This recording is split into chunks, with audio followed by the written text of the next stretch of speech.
J'étais en thermodynamique avancée quand mon téléphone a vibré. Le nom de maman.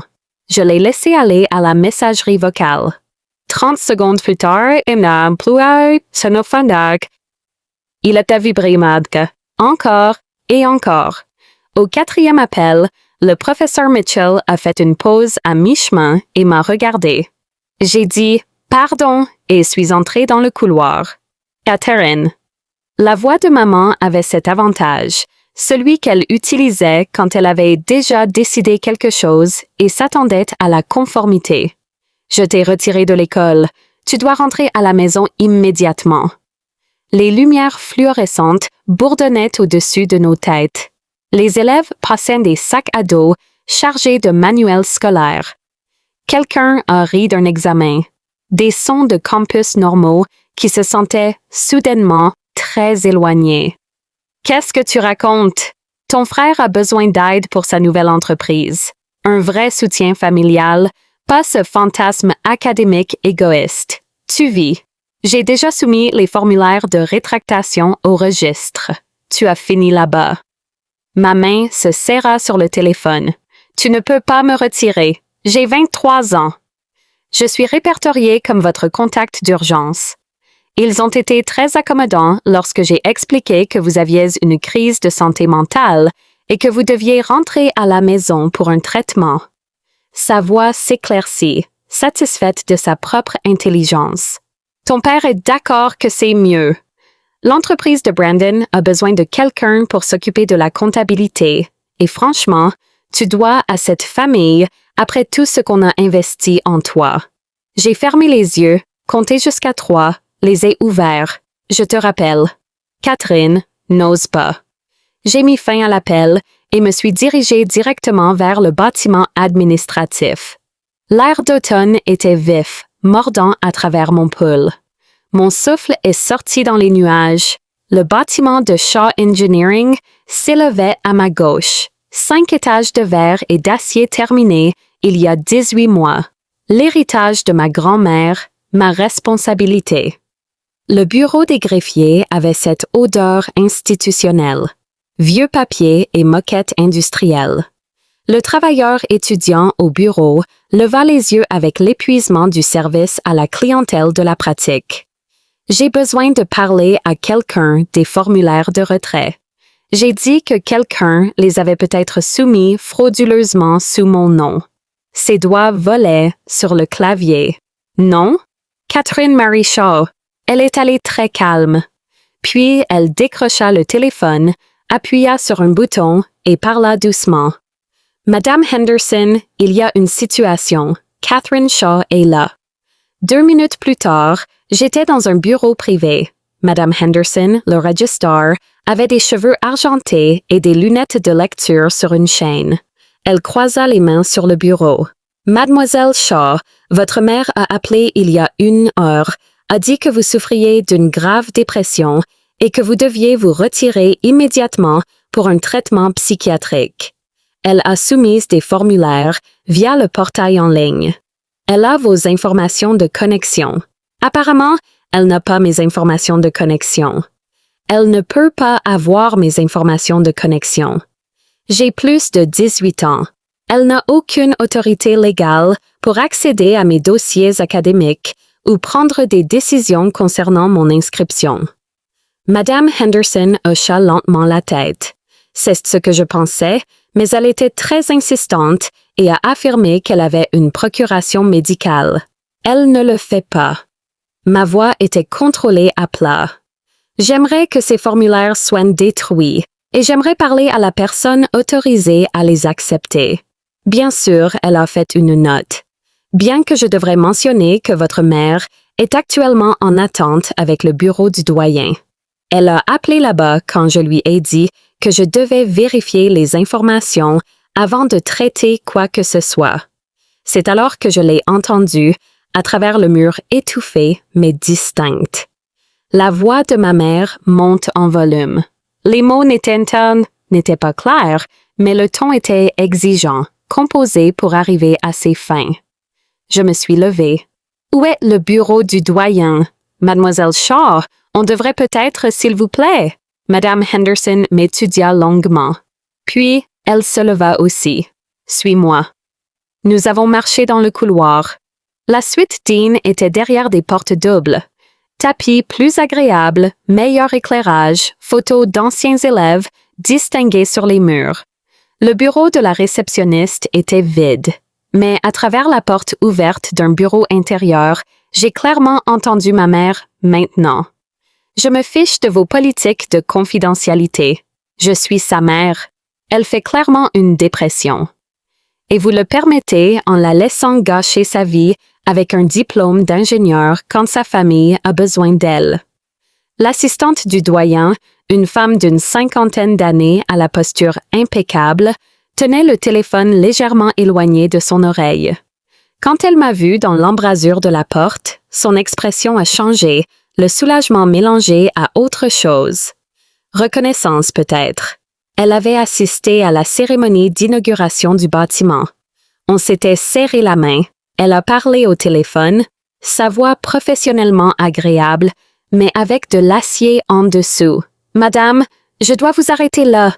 Vous essayez de retirer Catherine Shaw de l'université. » « Oui, enfin, quelqu'un qui manque Shaw se tient devant moi en ce moment. » Les yeux de l'assistant ont croisé les miens.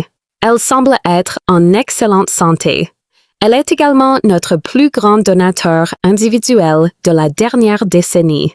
Elle a personnellement doté le Shaw Engineering Building, un don de 4,2 millions de dollars provenant de la succession de sa grand-mère, que Mademoiselle Shaw a administré en tant que fiduciaire et dirigé spécifiquement vers cette institution. Le silence à l'autre bout du fil était absolu. L'assistante continua, son ton ne changeant jamais. Mademoiselle Shaw a également créé 3 bourses d'études complètes en ingénierie RIDE pour les étudiants de première génération, finance 2 bourses de recherche par an et siège à notre conseil consultatif en ingénierie. Elle est diplômée de summa cum laude avec son baccalauréat et poursuit actuellement sa maîtrise en génie mécanique tout en maintenant une moyenne cumulative de 4,0. J'entendais ma mère essayer de parler, mais l'assistante n'avait pas fini. Ce que vous avez tenté de faire constitue une fraude, prétendant faussement l'autorité médicale de prendre des décisions académiques pour un étudiant adulte. Je vous transfère à notre service juridique maintenant. Ils voudront discuter des faux documents que vous avez soumis à notre registre. Elle appuya sur un bouton. La musique d'attente a commencé immédiatement. Minuscule institutionnelle. Puis elle a raccroché et m'a regardé. Je m'excuse, Mademoiselle Shaw. Ça n'aurait jamais dû aller aussi loin. Ce n'est pas de ta faute. Ma voix était sortie plus stable que ce à quoi je m'attendais. Elle est persistante. Madame Henderson, qui m'avait suivi, a pris une note sur sa tablette. Je signalerai votre compte avec le plus haut niveau de protection. Personne ne peut accéder ou modifier quoi que ce soit sans votre présence physique. Et une pièce d'identité avec photo. Je vais également alerter la sécurité du campus de la situation. L'assistant hocha la tête. Je vais briefer Dean Morrison. Elle voudra savoir à ce sujet. Merci. Je me suis retournée pour partir, puis je me suis arrêtée. En fait, pourriez-vous me donner le numéro de votre service juridique? Je pense que j'ai besoin d'avoir une conversation directe avec eux sur les prochaines étapes. Elle l'a écrit sur une carte et me l'a remis. Nos doigts se touchèrent d'âme brièvement. Les siennes s'étaient chaleureuses, presque grand-mère. Vous avez géré cela avec un sang-froid remarquable. Je n'étais pas sûre de ça. Mes mains tremblaient. Mais j'avais appris quelque chose au cours des 2 dernières années depuis que grand-mère est décédée et m'a tout laissé. Sa succession, sa confiance en mon jugement, sa conviction que je pouvais faire quelque chose de significatif avec le cadeau qu'elle m'avait fait. Certaines personnes voient l'argent comme un contrôle. D'autres y voient une responsabilité. Grand-mère voyait ça comme la liberté de choisir son propre chemin, la liberté de dire non. et je suis retournée sur le campus, j'ai appelé le service juridique. J'ai passé 40 minutes au téléphone à expliquer la situation. Ils ont utilisé des mots comme fraude d'identité et violation de la FERPA et lettre de cessation et d'abstention. Ils ont dit qu'ils s'en occuperaient et que l'université prenait ces questions très au sérieux. Puis je me suis assis sur un banc près du bâtiment d'ingénierie et je me suis finalement laissé sentir. Pas exactement de la colère, quelque chose de plus froid que ça, quelque chose qui se construisait depuis des années. Chaque dîner de famille ou les entreprises ratées de Brandon étaient des risques audacieux. Alors que mes résultats scolaires étaient bien, mais quand obtenez, vous, un vrai travail? Chaque fois que maman a emprunté de l'argent, jusqu'à ce que l'affaire de Brandon soit conclue. De l'argent qui n'est jamais revenu. Chaque voyage de culpabilité de ne pas être là pour la famille, comme si la proximité était la seule mesure de l'amour. Le registre fantôme des attentes de la famille. Une comptabilité personnelle. Élément de campagne 1. Thanksgiving, il y a 2 ans. Brandon avait besoin de 15 000 $ pour un investissement sûr. J'étais dans ma dernière année de travail à temps partiel au laboratoire, gérant les documents de succession de grand-mère, étudiant pour le GRE. Maman a dit que c'était égoïste quand j'ai dit non. Cela m'a coûté ma confiance que dire non était autorisé. Jamais récupérable. Ligne 2. Stage d'été chez Boeing. Refusé parce que la famille a besoin de toi à la maison pour la dernière soirée de lancement de Brandon. J'ai servi des boissons pendant qu'il présentait une application qui ne s'est jamais matérialisée. Coût, opportunité professionnelle, 3 mois d'avancement. Retard de carrière permanent. Ligne 3. L'enterrement de grand-mère. Brandon s'est plaint de la volonté devant les personnes en deuil. Maman a dit que je devrais partager l'héritage, puisque grand-mère ne comprenait pas. J'avais gaspillé sur l'éducation. Coût, la capacité de faire son deuil en paix. Un souvenir contaminé à jamais. Ligne 4. Chaque appel téléphonique qui a commencé avec les besoins de votre frère et s'est terminé avec mes ressources, mon temps, mon argent, mon travail émotionnel, extrait comme des impôts, des coûts. Les années que j'ai passées à croire qu'être capable signifiait être obligé. Les années où je pensais que l'amour exigeait l'épuisement. L'erreur des joueurs s'applique également aux familles. Je n'arrêtais pas de penser que si je faisais juste assez de preuves, que j'obtenais mon diplôme avec mention, que j'entrais dans le programme de maîtrise, que je prenais des décisions intelligentes avec la confiance de grand-mère, ils me verraient comme autre chose qu'une ressource à avoir à l'esprit, mais ils ne voulaient pas que je réussisse. Ils voulaient que je sois utile, et ce sont des choses complètement différentes. Mon téléphone a sonné.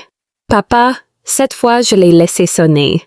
Puis Brandon, puis maman à nouveau, appelant d'un numéro différent. J'ai éteint mon téléphone et je me suis assis là alors que la lumière de l'après-midi changeait, dorée et inclinée à travers les arbres. Les étudiants sont passés devant, stressés par la mi-session, enthousiasmés par les projets du week-end, vivant leur vie normale compliquée. J'ai pensé à grand-mère, à la façon dont elle avait travaillé comme ingénieure dans les années 1960, lorsque les femmes sur le terrain étaient assez rares pour faire les journaux. Comment elle avait économisé, investi et construit quelque chose de réel. Comment elle m'avait assis quand j'avais 17 ans et m'avait dit « Katie, je te laisse ça parce que je sais que tu ne le gaspilleras pas. Et je sais que tu ne laisseras personne te faire te sentir coupable de l'avoir. » Elle savait. Bien sûr qu'elle savait. J'ai rallumé mon téléphone. 37 appels manqués, 16 messages vocaux, 43 SMS. Je les ai tous supprimés sans lire ni écouter. Puis j'ai ouvert mes contacts et fait défiler jusqu'au numéro de maman. Appuyez sur le bouton bloqué. Ce livre, le livre de Brandon. Puis j'ai rappelé le département juridique de l'université. Bonjour, c'est Catherine Shaw. On a parlé tout à l'heure. J'ai besoin d'ajouter quelque chose à ma déclaration. J'aimerais intenter une action en justice complète contre ma mère pour fraude d'identité, tentative d'accès non autorisé au dossier scolaire et tous les autres frais applicables. Je coopérerai pleinement à l'enquête. La voix de l'avocat était professionnellement neutre, mais j'ai entendu l'approbation en dessous. Nous déposerons immédiatement auprès de la police du campus. Ils se coordonneront avec les autorités locales. Vous devriez également envisager une ordonnance restrictive. Je le ferai. Merci. Ce soir-là, j'ai rencontré la police du campus, fait une déclaration officielle, signé des documents. L'officier, une femme plus âgée avec des yeux gentils, a dit qu'elle avait déjà vu ça auparavant. Les parents, qui ne pouvaient pas accepter l'autonomie de leurs enfants adultes, se produisaient plus que les gens ne le réalisaient. Tu fais la bonne chose, m'a-t-elle dit. Les frontières ne sont pas cruelles, ils sont nécessaires. J'ai hoché la tête. J'ai senti la vérité s'installer dans mes os. 3 jours plus tard, j'ai reçu un courriel du doyen. L'université poursuivait des accusations criminelles. Mes dossiers académiques étaient maintenant scellés au plus haut niveau, Fort Knox, comme l'a dit Madame Henderson, et ils voulaient en discuter de l'élargissement de mon fonds de bourse d'études si j'étais intéressée. J'étais 2 semaines après ça. La police du campus a signifié à ma mère une ordonnance de non-intrusion et des accusations formelles de fraude d'identité et de crimes informatiques. Elle avait accédé au portail étudiant en utilisant de vieilles informations et des documents médicaux falsifiés. Papa a appelé d'un numéro que je n'avais pas encore bloqué, criant d'embarras et d'ingratitude. J'ai raccroché. Bloqué ce numéro aussi. Brandon a envoyé un long courriel sur la loyauté de la famille et sur la façon dont je déchirais tout le monde.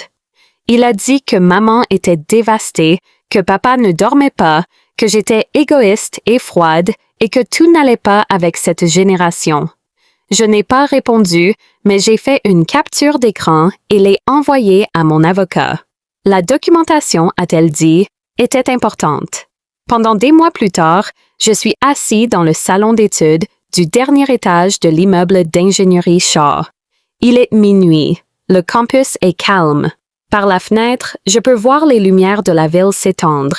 Des milliers de vies, chacune une histoire que je ne connaîtrai jamais. Ma soutenance de thèse dans 2 semaines. J'ai déjà accepté un poste chez Lockheed Martin à partir de l'obtention de mon diplôme. Le fonds de bourse d'études que j'ai élargi soutient maintenant 8 étudiants de première génération, tout comme grand-mère l'était, tout comme je le suis vraiment dans les façons qui comptent. Le procès pénal de maman est prévu pour le mois prochain. Le procureur dit que c'est un dossier solide. Elle a créé de faux documents, usurpé mon identité, tenté d'accéder à des dossiers protégés. Papa a engagé un avocat pour essayer de le faire disparaître. L'avocat lui a dit que ce n'est pas comme ça que fonctionnent les crimes. Je n'ai parlé à aucun d'entre eux depuis ce jour d'octobre. J'ai bloqué leurs numéros, leurs emails, leurs réseaux sociaux. J'ai construit un mur, pas par colère, mais par architecture. Ligne épurée, portante, permanente. Parfois, je pense à la version alternative de ma vie, celui où j'ai laissé maman me retirer. Là où je suis rentrée chez moi, j'ai fait la comptabilité de Brandon, je me suis faite petit et utile, et j'ai disparu au service de gens qui confondaient amour et extraction. Cette version est un fantôme. Elle me hante parfois, généralement à 2 heures du matin, quand je suis en pleine recherche et que je remets tout en question. Mais ensuite, je me souviens que les fantômes ne sont pas réels. Ce ne sont que des histoires que nous nous racontons sur des routes non empruntées. J'ai choisi cette route. J'ai choisi celui qui faisait mal au début, mais qui menait quelque part où je voulais aller. Grand-mère avait l'habitude de dire que l'ingénierie consiste à comprendre la charge et le stress, savoir quelles structures peuvent supporter et ce qui les brise. Elle voulait dire des bâtiments, mais elle ne l'a pas fait non plus. J'ai appris ma capacité de charge. Je sais exactement combien je peux transporter et ce qui se passe lorsque je le dépasse. La relation avec mes parents l'a dépassé. Alors, j'ai enlevé la charge. Le bâtiment est toujours debout. Mon téléphone est assis face contre terre sur le bureau, silencieux. Le manuel de thermodynamique est ouvert au chapitre 17. Dehors, la neige a commencé à tomber. La première des saisons, douce et calme. Il voulait contrôler mon éducation, mon avenir, ma liberté. Il pensait que l'université se conformerait parce que les parents obtiennent toujours ce qu'ils veulent, surtout lorsqu'ils invoquent une crise de santé mentale et familiale. Ils ont oublié quelque chose d'important, cependant. Je ne suis pas l'étudiant en difficulté qu'ils imaginaient. Je ne suis pas la ressource qu'ils ont décidé que je devrais être. Je suis la personne qui a fait le chèque qui a construit ce bâtiment. Je suis l'ingénieur qui va concevoir des systèmes qui comptent. Je suis la petite fille qui a honoré un héritage en refusant de laisser quiconque le diminuer. L'assistant du doyen avait raison sur un point. Je l'ai géré avec sang-froid. Mais ce qu'elle n'a pas vu, ce qu'il ne voit jamais avant qu'il ne soit trop tard, c'est que le sang-froid n'est pas de la passivité, c'est de la précision. Et j'ai appris des meilleurs que la précision appliquée correctement peut déplacer des montagnes ou, dans ce cas, les retirer entièrement de votre vie. Le fonds de bourse me survivra. Le bâtiment restera debout pendant des décennies. 8 étudiants reçoivent des études qu'ils ne pourraient pas se permettre autrement. Maman fait face à des accusations de crime et à un casier judiciaire permanent. Le calcul est simple, vraiment.